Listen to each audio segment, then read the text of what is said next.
ये आकाशवाणी रायपुर है। छत्तीसगढ़ी समाचार बुलेटिन के संग मिनल तिवारी के जय जोहार। राज्य सरकार ह कोनो मनखे ल निजी उपयोग खातिर 7,500 वर्ग फुट तक सरकारी भुइयां दे के अधिकार कलेक्टर ल दे गे हे। मुख्यमंत्री भूपेश बघेल के अगुवई म पाछू रथिया रायपुर म होए मंत्रिपरिषद के बैठका म ये फैसला ले गिस। पाछू पत्रकार मन ल मंत्री रविन्द्र चौबे, मोहम्मद अकबर और जय सिंह अग्रवाल ह मंत्रिपरिषद के फैसला के जानकारी दीन। ओमन बतैन कि 7,500 वर्ग फुट ले जादा सरकारी भुइयां के आवंटन के अधिकार राज्य सरकार तीर रही।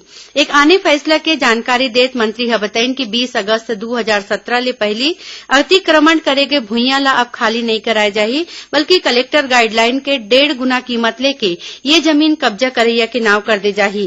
राज्य मंत्रिमंडल ह विशेष पिछड़ी जनजाति समूह के उम्मीदवार मन ल राज्य म सहायक शिक्षक और सहायक ग्रेड 3 के पद म सोझे भर्ती दे के फैसला ले हे।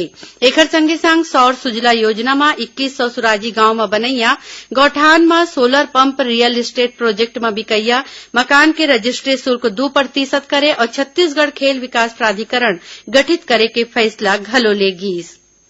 राज्य सरकार ह भारतीय प्रशासनिक सेवा के 11 झन अधिकारी मन ल नवा पद स्थापना दे हे। एखर मुताबिक हाउसिंग बोर्ड के आयुक्त शम्मी आबिदी ल राज्य सहकारी विपणन संघ मार्कफेड के प्रबंध संचालक बनाए गे हे। उन्हें उच्च शिक्षा विभाग के आयुक्त हिम शिखर गुप्ता ल प्रशासन अकादमी के संचालक नियुक्त करे गे हे।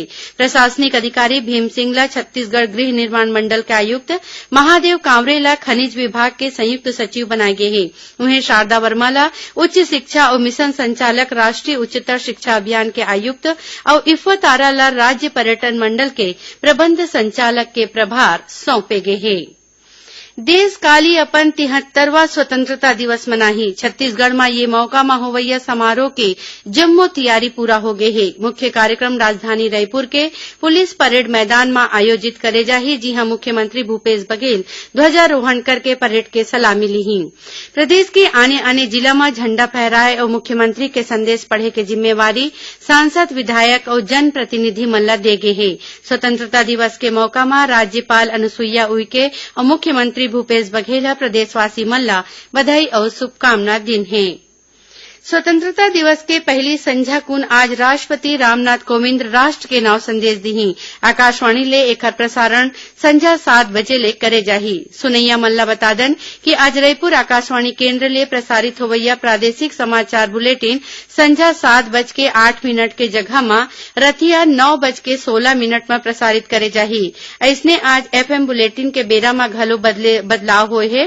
संझा 6:58 में प्रसारित होवैया एफएम बुलेटिन आज संझा 6:57 में प्रसारित होही। स्वतंत्रता दिवस के मौका में काली लाल किला ले ध्वजारोहण और प्रधानमंत्री के राष्ट्र के नाव के संदेश के सोझे प्रसारण बिहनिया 7:05 ले कार्यक्रम सिराय तक करे जाही।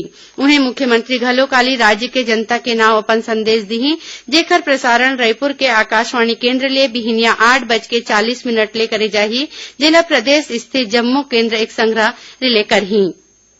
छत्तीसगढ़ पुलिस के 20 पुलिस अधिकारी और कर्मचारी मन ला पुलिस वीरता, विशिष्ट सेवा और सराहनीय सेवा बर राष्ट्रपति पदक ले सम्मानित करे जाही। केंद्रीय गृह मंत्रालय कोती ले जारी सूची के मुताबिक 9 झन पुलिस अधिकारी ला पुलिस वीरता पदक दे जाही। एमा नारायणपुर के पुलिस अधीक्षक मोहित गर्ग, राजनांदगांव के गातापार थाना निरीक्षक लक्ष्मण केवट और एसटीएफ के सहायक प्लाटून कमांडर सत्येंद्र तिवारी शामिल हैं। उन्हें विशिष्ट सेवा बर पुलिस पदक कांकेर रेंज के पुलिस उप महानिरीक्षक टीआर पैकरा ला दे जाही। सराहनीय सेवा खातिर 10 पुलिस अधिकारी मन ला पुलिस पदक मिलही। पुलिस महानिदेशक डीएम अवस्थी ह पदक ले सम्मानित जम्मू पुलिस अधिकारी, कर्मचारी और उखर परिवार वाले मन ला शुभकामना दिन है। राज्य सरकार ह राज्य स्तर में होवैया तबादला के समय अवधि में बढ़ोतरी कर दे है। जारी आदेश के मुताबिक आज 14 अगस्त तक तबादला होना रही, फिर अबेला 23 अगस्त तक बढ़ा दे गए है।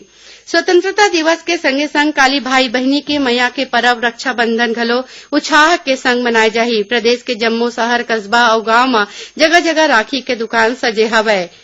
रक्षाबंधन पर्व के पहले दिन संझा कुन जारी अपन संदेश में राज्यपाल अनुसुईया उइके और मुख्यमंत्री भूपेश बघेल प्रदेशवासी मन ला बधाई और शुभकामना दिन है। एकरे संग छत्तीसगढ़ी समाचार बुलेटिन इहीं सिरावत है। जय जोहार।